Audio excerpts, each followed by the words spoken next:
Welcome in to another edition of In Touch with Indiana Sports. I'm your host, John Alden. Show's powered by thehoosier.com. I'm glad to have you on board in this post-championship episode, the first post-championship episode of In Touch with Indiana Sports. It means we put a bow on last football season, and it's very bittersweet, and I know many of you feel the same way. I cannot believe what we have witnessed on the football side of things over the last couple of years, and it ended the way that it did, the most perfect storybook ending of all time. I mean, there's a reason that everybody keeps saying that they're going to make a movie out of it, and it was one of those seasons, like you heard Mitchell and I talking about, that you just wanted to never end. But of course, as we all know, all good things must come to an end. All bad things come to an end as well. Let's not forget that as well, because that's exactly what happened. Without the bad coming to an end first, referring to Indiana football's past, you would have never gotten this, of course. So everything is temporary, I guess, is the meaning of all of that. But I guess this is the point in the show where we're not going to ignore football. But this is where basketball will begin to take more of a forefront. We're going to have Kyler Staley on here in a little bit. Of course, we got a big game tonight. What a great way, I guess, to kind of, I hate to say reset the basketball season, but we got Indiana-Purdue rivalry game. And I feel like, unfortunately, like the buzz around a game like this just isn't what you want it to be from the Indiana side of things, of course. But it's still a great way to kind of jump back in fully into what's going on with Indiana basketball, a chance to kind of potentially turn the season around, or at least turn them back in the right direction. And I know they got a pretty good win against Rutgers this past weekend on the road, and it's not the best Rutgers team, but of course, any win on the road, whether it's an in-conference win or just a game on the road in general, is tough in its own ways. So it was a good start. Of course, Purdue also on a 2-game skid, so there's a couple of interesting things to think about when it comes to narrative and storyline for the game. So we'll get into all of that with Kyler Staley as we kind of get caught up on what's been going on with Indiana basketball. But I do kind of want to talk about a couple of other football matters as we continue to put the finishing touches on what this season was. It's because whenever we released our championship reaction episode with myself and Mitchell Page this past weekend, it was right before the celebration at Memorial Stadium that unfortunately we were not able to attend. My wife and I, a week and a half ago, were planning on being there before they were calling for, a foot of snow, however much snow you got in your neck of the woods. We were expecting to get a bunch in ours as well down in Louisville, Kentucky. We only ended up getting about a half a foot. It was still a messy couple of days nonetheless, but that is what kept us from going up and seeing the national championship celebration. I was very glad that they broadcasted it on Big Ten Network. But I guess a couple things I want to touch on with that specifically. First of all, it was just crazy to even know that was kind of the culmination of everything. I thought it was very well put together. There was a few things I know people were, sharing their opinions on, myself included. One of them being the appearance from John Cougar Mellencamp. And I'll mention a phrasing that on one of the other shows that I work on down here in Louisville, someone refers to John Mellencamp as John Camp Cougar Mellon, which is what I always kind of want to jokingly refer to him as, except I don't think many people on this show will understand that reference. But not either way, John Mellencamp comes out and does Hurt So Good, which I don't know. Is that, if it wasn't already, is that now the officially unofficial song for Indiana football? It may not be, it might be, but the reason I kind of lean towards the former is that it was kind of an awkward performance. I put on Twitter, X, whatever you want to call it, that it kind of felt like we were watching drunk karaoke with the John Mellencamp performance and his guitarist there with him, and then you have all of the national champion Indiana Hoosiers behind him, a few of the players taking turns singing with him. And it was, I mean, I could appreciate what they were going for with that. And I do think, I also said this on Twitter, as much as some people were ready to move on from Mellencamp, they think like, you know what, he's had his time, which I don't disagree with that. Here's the other part of that is that Mellencamp was, at least to my knowledge, the only, celebrity of his stature that had ever really donated big money to the football program when things weren't going very well.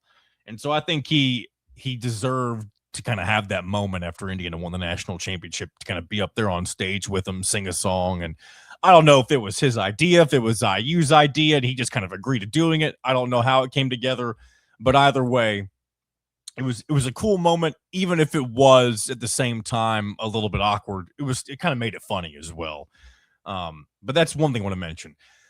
The other thing is, don't let the haters on social media from other fan bases, take away from what Indiana was able to do. And the reason I'm saying that is because I'm sure many of you who have been looking around the social medias have noticed a lot of other fan bases wondering, well, where are all the fans at? Why was nobody at the Indiana football national championship celebration? Well, I mean, obviously, we all know the reason. And really, I think most of them, especially if they're from the Midwest, many of the comments were coming from people or teams from the South, though.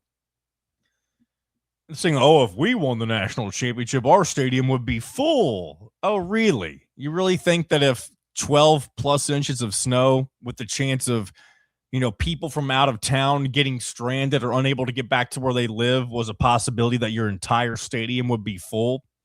No, I don't care if you're Penn State. I don't care if you're Alabama. They'll never get that type of weather down there, of course.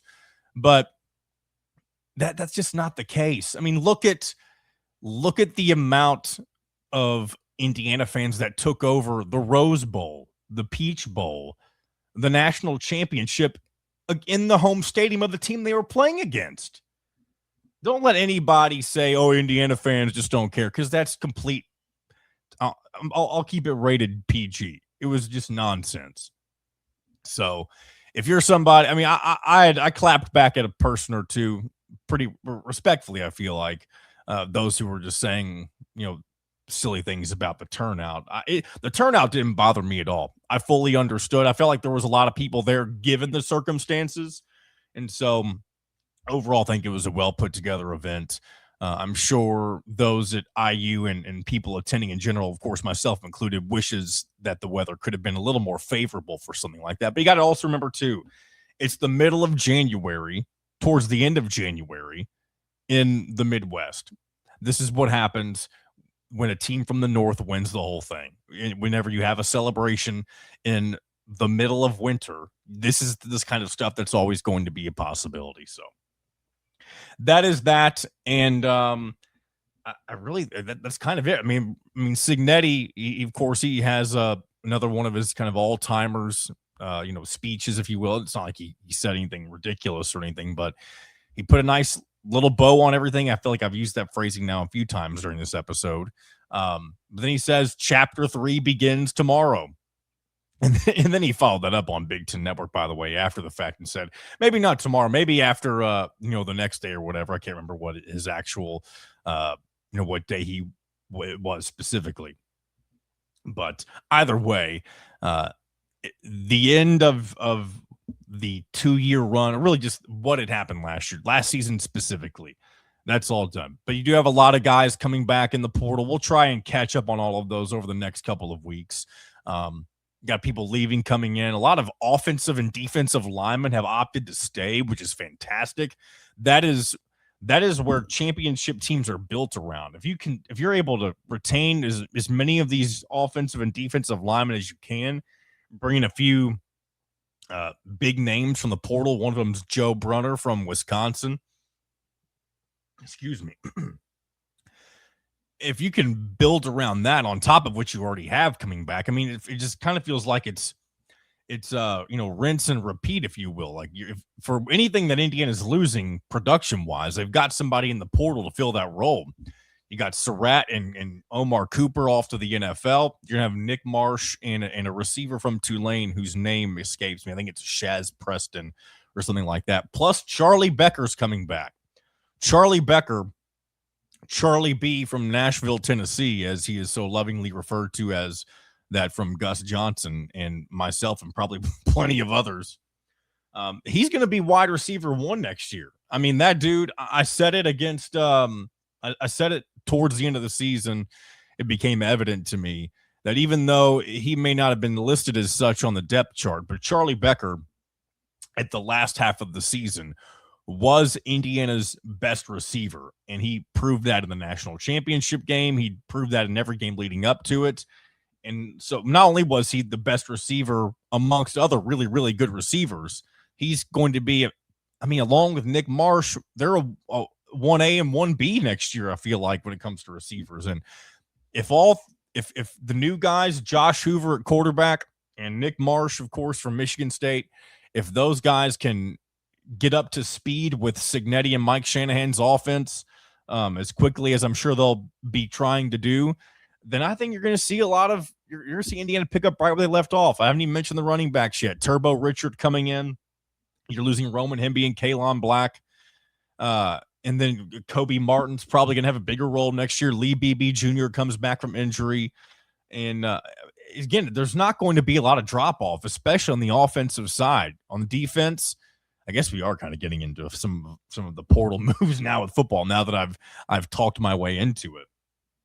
But we mentioned I mentioned some of the defensive linemen. Tyree Tucker's already said he's coming back. We know D'Angelo Pons is gone.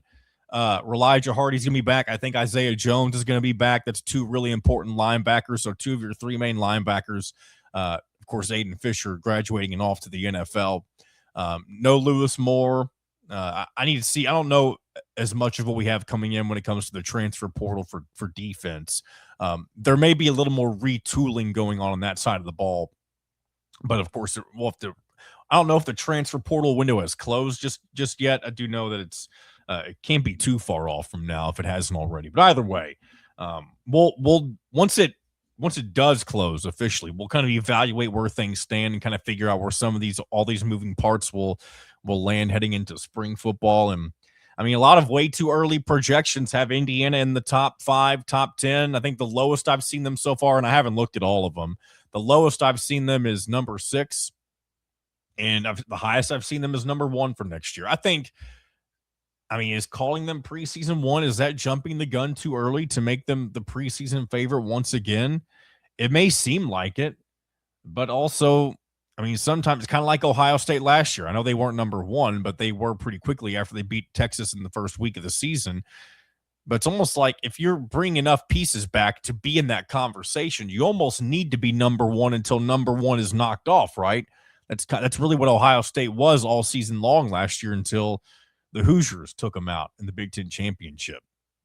So we have plenty of time to talk about that as we move into the offseason. And I'm sure many of you, myself included, are already excited about the future. And I'm still going to continue to soak in this championship. And like Mitchell and I talked about, don't take that title for granted, because it may not ever happen again. Indiana is always going to be in the conversation in football with Curt Cignetti as head coach, and I hope it's for many years to come.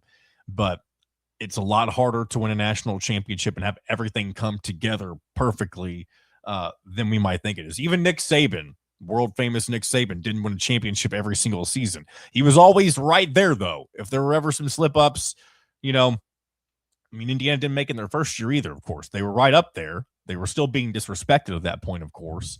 Many people on the outside at the time were not saying that team was worthy of being in the playoff, but I think they'll look back now and realize that people weren't giving them enough credit. As Cignetti even said, too, in one of his pressers, that 2024 team did not ever get their due from the national media side of things. So hopefully that ends up changing, because without guys like Curtis Rourke and Justice Ellison and several other dudes, Tyson Lawton, you can name a few, they laid the foundation for what was able to happen this past season. All right. Enough football talk. We're going to get into some basketball discussion as we kind of jump back into basketball season. I know basketball apathy is set in for a lot of people, and I can't lie. I'm definitely a part of that in some way, shape, or form.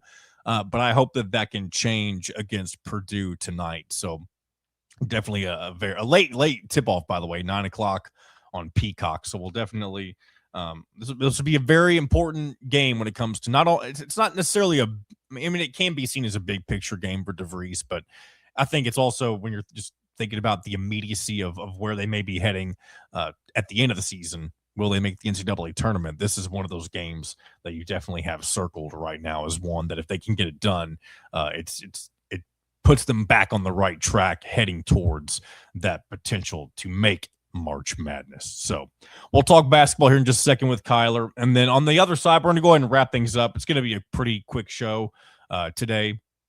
I released a show this past weekend, doing a show today. So we'll get back on track. We're getting back on our Tuesday releases, pending something unknown changing that. But we'll plan on releasing on Tuesdays once again from here on out. Won't be hearing from Mitchell every week. I'm sure, we talked about that this past weekend for the championship episode.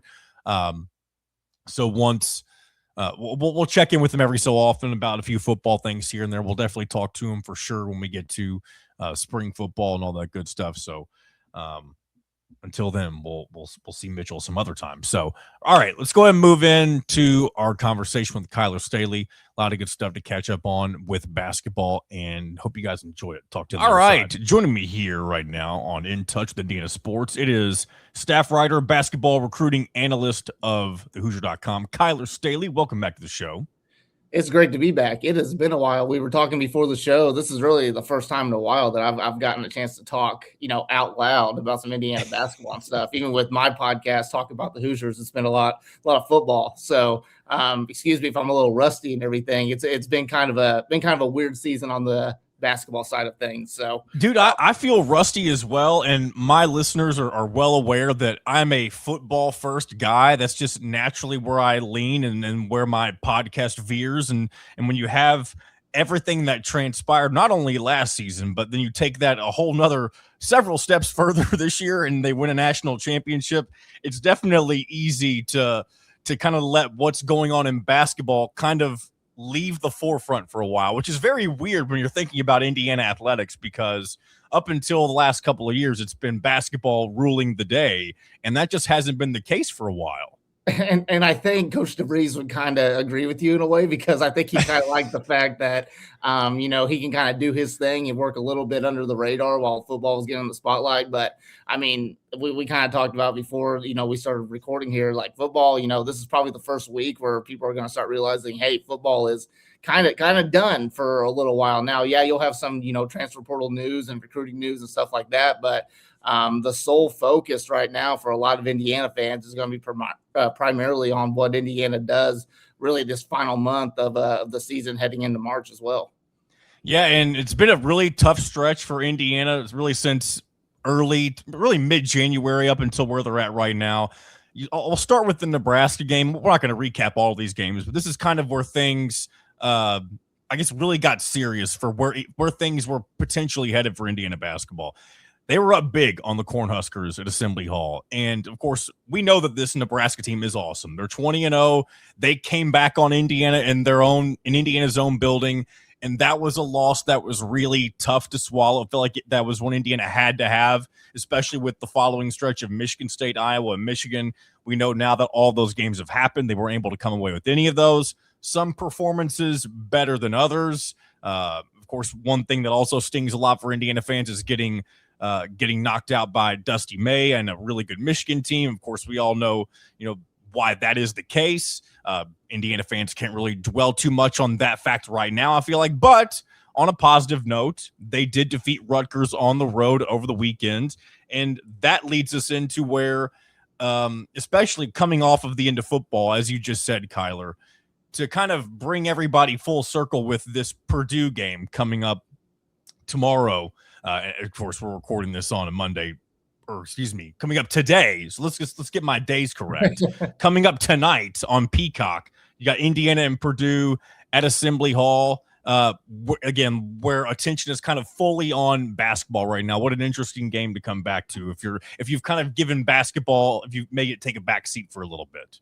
Yeah, I mean, definitely just going back, it's definitely been a weird Disappointing stretch, I guess you can say, for Indiana. Obviously, when they came back into Big Ten play, they didn't have a quad one win, right? So that was kind of the big thing. They needed to, have a really good start to the Big Ten season. They got wins over, I think it was Washington and Maryland to kind of start the brand new year and stuff, which obviously Washington's a pretty solid team. So that's an okay win there. Maryland, very, very bad team. So that they took care of business there.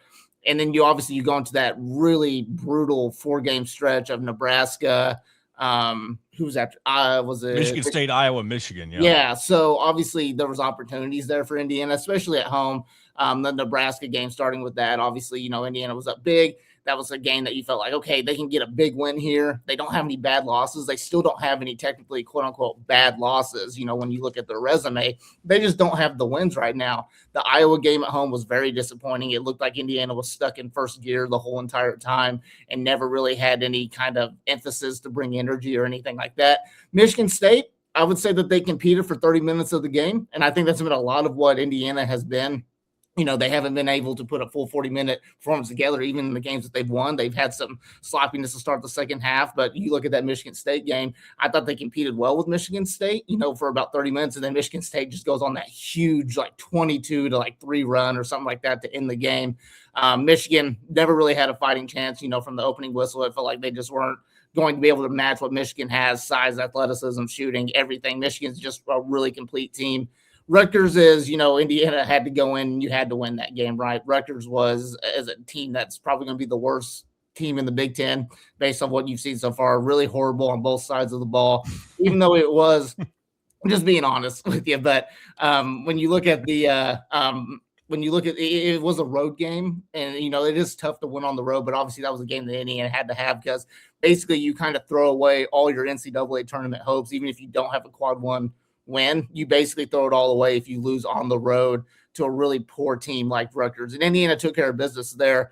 Basically what I'm trying to get at is this Indiana team, they've won the games that they're supposed to win, by a pretty good margin. They really haven't struggled when it comes to those teams. It's just the fact that they can't win the big one right now. They can't win a huge game. They can't win a quad one game if we're kind of narrowing it down right now. So that was kind of expected, I guess, with this roster. The way things have been kind of put together is definitely a style that, Coach DeVries wants to run. A lot of shooting, a lot of spacing, a lot of getting out in transition. But right now this team is just, it doesn't seem like they have the full roster to compete with the top dogs of the Big Ten. And that's kind of where they're struggling right now.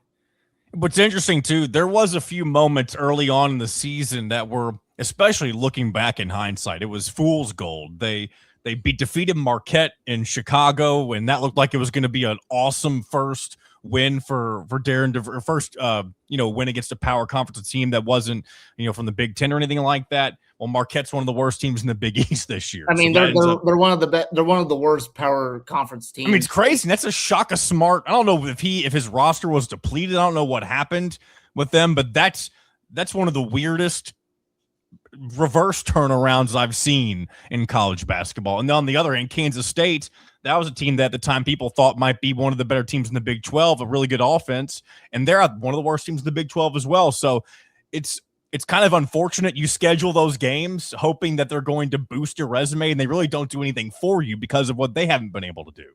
Right, exactly. And it was, you can't fully blame Coach DeVries. I mean, especially that Marquette game. That game was kind of set in stone when Woody was still the coach and everything. The Kansas State game, I'm not entirely for sure if that was the DeVries one or not. But and then you also throw in the fact there was a lot of, bye games, with a first-year head coach. It's not his first year being a head coach, but obviously first year with Indiana, a whole new roster, a brand new roster. You wanted to have some games where you can build confidence. You can kind of beat up on opponents and stuff like that and try to work things out.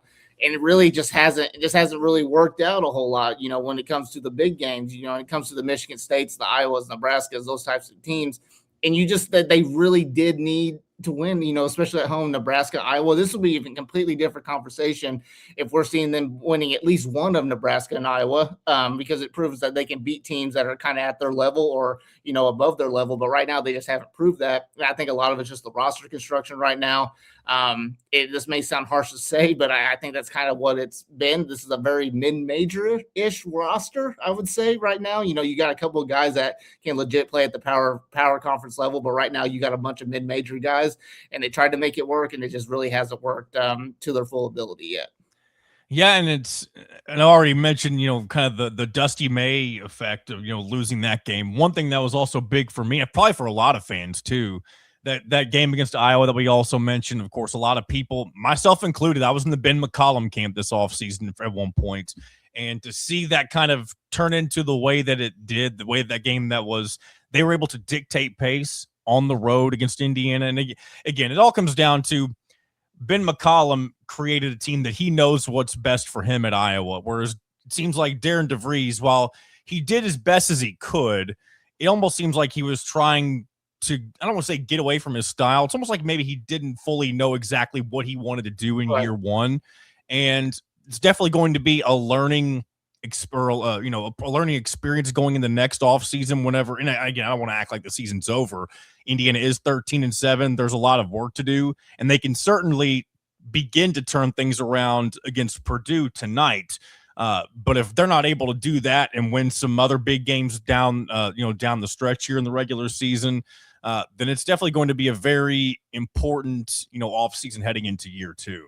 Yeah, and I think regardless, no matter how this, season plays out, if Indiana goes on a run and they can get some quality wins, they don't even have to have like a winning quad one record. If they could just get, 3 or 4, that they probably have a good chance to make the NCAA tournament as one of those later seeds. But I think regardless of what happens, and I've kind of said this at the beginning of the season, even with, the first 3-4 games or so, this was definitely going to be a learning season for Coach DeVries. He's got a certain style, right? And we kind of touched on it. He's got a lot of shooting. Obviously, he wants to shoot the ball. He wants to outshoot any opponent that he has playing transition.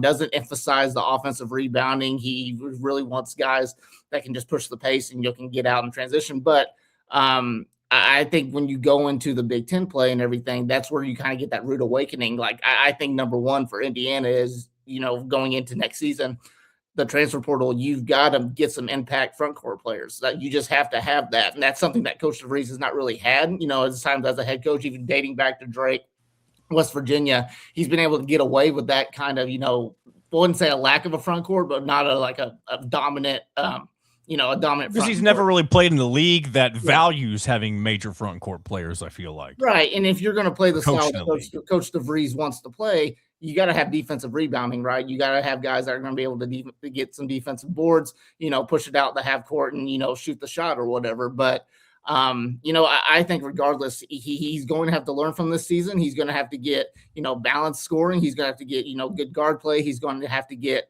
just a really good front court. Depth is another big thing because this Indiana team does not have depth at all right now. And that's due to a couple injuries, a couple guys that still haven't really gotten back into the swing of things, and a lot of young guys on this team as well. So when you go deeper into the bench is what I'm meaning. But he's got a good staff. He's got a really experienced staff. Drew Adams, Kenny Johnson, Rod Clark. Those guys are really good recruiters. And I knew, going into this season, you're going to kind of see what happens with it. But moving forward, I think he's got the staff, he's got the relationships, and he's definitely got an intriguing playing style. And he coaches at Indiana. So obviously, all those things kind of tie together and stuff. So I do think that he will kind of get the right guys, especially on the transfer portal. He's got an okay freshman class coming in. He may not be done with that, but I think he's got the staff and he's definitely got the playing style that will, entice a lot of these recruits, these transfer portal guys. If they can get the NIL figured out, I think he'll be able to have a much better second year than he does this year. Well, let's look at tonight's opponent, the Purdue Boilermakers, currently on a very, what's almost said inconsiderate. That's not the word that I'm looking for. A very I'm at a loss for words for whatever reason when it comes to what I'm trying to think of. Uncharacteristic. Thank you for being the other half of my brain right there. A very uncharacteristic 2-game losing skid for Purdue. 2-point loss to UCLA on the road, and then the way they lost to Illinois. I mean, you got to give it up to Wagler. I mean, that dude had the game of his life as a freshman, 46 points, whatever it was. So, I mean, that was maybe an anomaly, but again, it's still 2 losses in a row for Purdue. And coming into Assembly Hall against a team that, Purdue kind of has Indiana's number once again. I'm sure they're going to want to bounce back, not only because they've lost 2 in a row, but because they don't want to give Indiana any hope in this series once again. But what say you about kind of the storylines and what to expect in this game? Yeah, obviously, there's the storylines of one. It's just Indiana versus Purdue. Anytime that these play each other, no matter what direction each team is going, it's going to be an intense game, right? And I expect the Assembly Hall to be rocking, especially if Indiana comes out hot and they're able to kind of stay in the game and keep that crowd engaged. That's also been another part of this team is where, Iowa, Nebraska, when they take Indiana out of the game, they take the whole entire crowd out of the game. So that's been kind of the thing. So if they can keep obviously Assembly Hall rocking, they have an advantage there. Obviously Purdue's had some weird loss. I wouldn't say weird because they have lost to two really good teams in UCLA and Illinois, even though Illinois was at home, but they're obviously looking for a bounce back as well. Indiana's just in desperate mode, right? They need to play like they're desperate for a quad one win. And there's no better opportunity than the one that they have tonight, right? You win this game, even if it is at home, that's a really, really good win on your resume. And it gets you kind of on that right side of the bubble as the season kind of progresses. So, obviously Purdue's a really good team. They've got a championship built roster. Braden Smith is one of the best college basketball players of all time. Trey Kaufman-Renn, Oscar Clough is a really good front court. Obviously Indiana's not going to have the size advantage going up against those guys. And I think those guys will probably be an X factor in many ways for this game if Purdue does win. So for Indiana, I mean, they're just going to have to buy in on the defensive end. They're going to have to make things difficult for Braden Smith. They're going to have to make things difficult for Fletcher Lawyer, those guys. And I mean, as simple as it sounds, Indiana's going to have to make shots. They're going to have to get Lamar Wilkerson going early. Tucker DeVries finally broke out of his slump against Rutgers in that last kind of 5 minutes, versus Michigan. It looks like hopefully he can have a really strong game. If you can get those two guys going, plus you get like a Nick Dorn or Sam Alexis or somebody, that third guy, Tatum Conway, if you can get those guys, to kind of buy in a little bit more and become that quote unquote third guy on the floor for Indiana, they have a chance to win this game. But yeah, obviously Indiana, in order to win this game against a team like Purdue, a Matt Painter coach team, you're going to have to play nearly perfect. And tonight, if Indiana doesn't play perfect, if they kind of, are a little lackadaisical at times, and they're not pushing the pace or playing the way that Indiana, Coach DeVries wants them to play, Purdue could blow them out. And that would be a really disappointing thing to see, but it wouldn't be a shocking thing to see. Yeah, it almost feels like, again, I know we hit on a little bit of this earlier. This is another crucial turning point whenever you think about the immediate future for Indiana, and that's kind of whether or not they're going to be in the conversation to make the NCAA tournament at the end of the year. And of course, a win here will get you back into that conversation. You'll go on the road with the UCLA and USC coming up, two big ones, especially USC team that's not as bad as maybe some people thought they might end up being.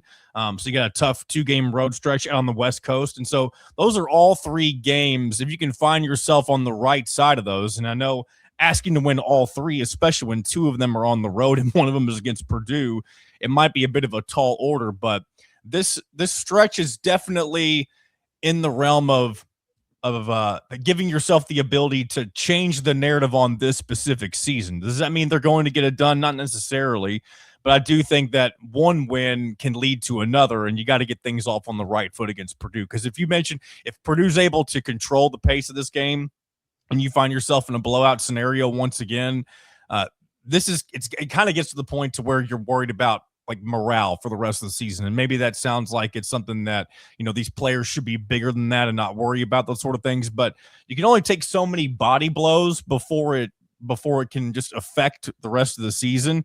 You start thinking that there's not as much to play for. Maybe players start thinking that they're not as as good as they thought they were coming into the season. And maybe certain players don't think that way, but there's always a psychological factor whenever you take losses the way in which you do, especially to your rival. And so there's definitely a lot on the line when it comes to where things can move depending on the result of this game.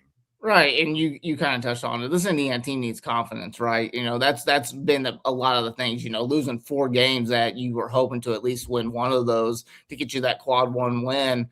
Especially getting blown out by most of those games. So, that obviously kind of hurts your confidence a little bit and stuff. And I think this Indiana team's always been a team that's kind of built on confidence, and there's really no better confidence building win than beating Purdue, beating a rival in a very electric atmosphere at Assembly Hall, because this Indiana team has not experienced peak Assembly Hall yet, and they can potentially experience that tonight versus Purdue. So, this Indiana team, obviously, their big thing is, and I want to go back to, that kind of 4-game losing streak that they had. Indiana, oddly enough, during that 4 games was just not moving the ball very well. And this has obviously been a pretty good ball movement team, a really unselfish team in a lot of ways. But, in those 4 games, they just weren't doing that. A lot of 1v1 type of ball. And that just was very uncharacteristic of that team. So, if they can get back to that, they did a really good job versus Rutgers. Obviously doing anything against Rutgers is not a difficult task this season, but if Indiana can move that ball, can continue to play unselfish basketball like they were, at the beginning parts of the season, I do think that they can get some wins back, especially this coming up stretch, because obviously February is going to be a huge month. Feels like every season when you look at February, it's always just a critical month for Indiana, and that's once again this year. So if Indiana can knock off Purdue, it's going to be a super tough task. Get a confidence win. I don't see why they can't go out to the West Coast and maybe split between UCLA and USC. Just getting some wins. And like I mentioned earlier, earlier in the segment, it's like you don't need to have a winning record in quad 1. Yeah, that's super helpful if you do have that. But if you can get 3 to 4 good wins, you don't have any bad losses the remaining part of the season, I think Indiana can become a kind of that higher seed NCAA tournament team. Yep. I think this kind of gets us full circle, at least to what we were kind of talking about before we started recording this segment. It feels like Indiana basketball has been in the same position for 4, 5, maybe even 6 years, really going back to the Archie Miller tenure. It just feels like they were always just in this purgatory of being on the bubble. Are they going to get in? Are they not going to get in? They made it in a couple of years. Other times they did not. And I think that's where you've seen a lot of frustration and apathy with Indiana basketball fans. And of course, this is only year 1 of the Darren DeVries era. And so there's plenty of time to kind of change the narrative on how things will look long-term with the new head coach. But that remains. Go ahead. And I will say with Coach DeVries, I know there's been a lot of Indiana fans that have kind of already jumped off the DeVries bandwagon a little bit. Basically, if you look at our boards online and on Twitter and things, I understand it's super frustrating, obviously, for any fan, because you just want to have a team that's consistently in the tournament, compete for championships and stuff. I will say this, from what I've seen from Coach DeVries, he does have that system, right? He's got the right system of play, that modern style of play. He just doesn't have the guys right now. And I think if he has a chance to get those right guys that can run the system the way that he wants to run it, he can, kind of build up that front court as well. I do think that he is the right guy for Indiana. He'll be able to kind of turn this thing around to where Indiana basketball needs to be. He's he's a very ball heavy coach, right? That's all we've heard. He's a basketball coach, right? And he really wants to, work his hardest, when it comes to recruiting, X's and O's. He wants to be the best coach that he can be, right? And I do think that he's got the right system. He's just got to get the right guys. And once he gets the right guys, I think Indiana will be in the top part of that Big Ten, compete for Big Ten championships and hopefully Final Fours down the road. And that you bring up something, the last thing I want to mention, and we'll get close to wrapping this thing up. To bring football into this just for a moment, Curt Cignetti, and he's done this.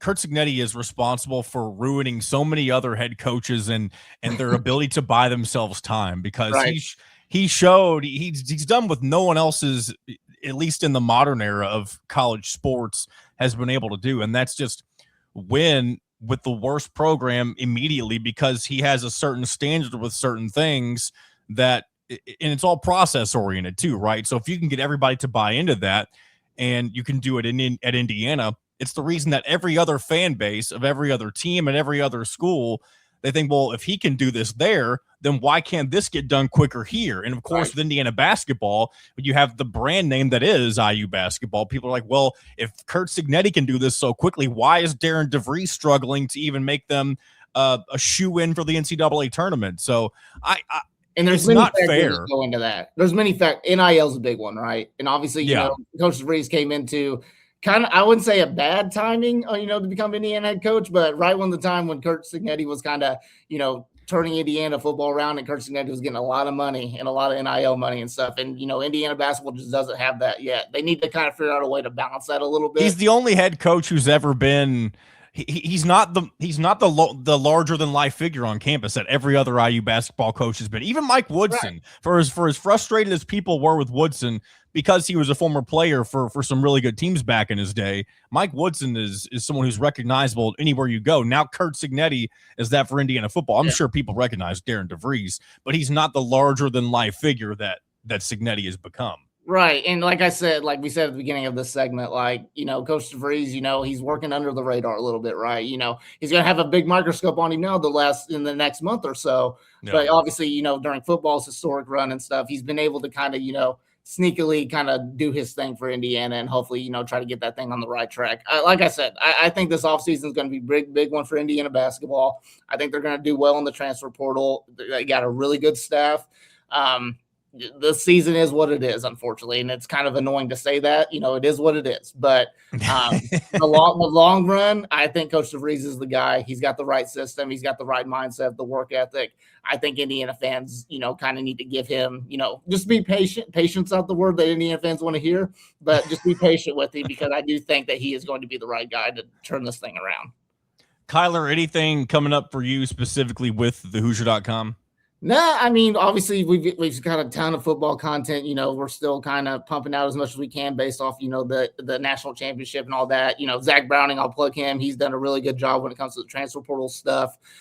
Pretty much the whole staff has done a great job when it comes to any football stuff. So basketball is going to have a focus, this next month or so. I've got a couple of recruiting updates, with a couple of in-state visits and things like that up there. Subscribe to the YouTube page. We've got a ton of great content there. And I mean, the Hoosier.com, it's the best IU site there is out there. And it's got a strong community growing right now too. So definitely come join it if you haven't already. Kyler, appreciate your time. We'll do this again. And also be sure to check out Talking About the Hoosiers with him, Drew Rosenberg, and their rotating cast of characters that they have on is it every week right now, or is it every couple of weeks? Right now it's been every week. Obviously football, we're previewing every single football game. We might start doing every other week. We'll kind of see how Indiana basketball's going, around there. But obviously you get into the spring and stuff, you get breaking news with recruits and things like that. So, but yeah, we'll check it out. We've got Zach Browning does a good job on there too as well. So check it out. It's a pretty good podcast, if I do say so myself. Good stuff. We'll talk again soon. All right. Big thanks to Kyler Staley, as always. Haven't had him on for a while though. Check out Talking About the Hoosiers, as we mentioned, for his perspective on a lot of other things, as well as other guys from our staff. They do a good job putting that show together. A lot of good shows at the Hoosier.com, by the way. Coach Griff show, football specific. I feel like we kind of get a whole flavor of everything with everything going on with the Hoosier.com, and then a few other things as well. So check that out. Subscribe to the forums if you want to be a part of those community. Like Kyler said, a lot of good people hopping onto the Hoosier.com this past season, and hopefully you are a part of that as well. If not, you go to if you found this show from the Hoosier.com, go to the bottom of the article. Usually has a nice little deal on a discount for the Hoosier.com for a specific period of time. So go check that out if that's something that interests you. So, all right, that's going to wrap it up for this week's episode. We'll be back again to recap what happened not only against Purdue, but in the games to come. And we'll follow along as basketball trucks along into the next part of the season. We're getting close to February, kind of the last or the most important month when it comes to building your resume if you're on a fringe NCAA tournament team. So we'll see how Indiana handles some of that pressure heading their way over the next several weeks. So until then, this has been another edition of In Touch with Indiana Sports, powered by the Hoosier.com.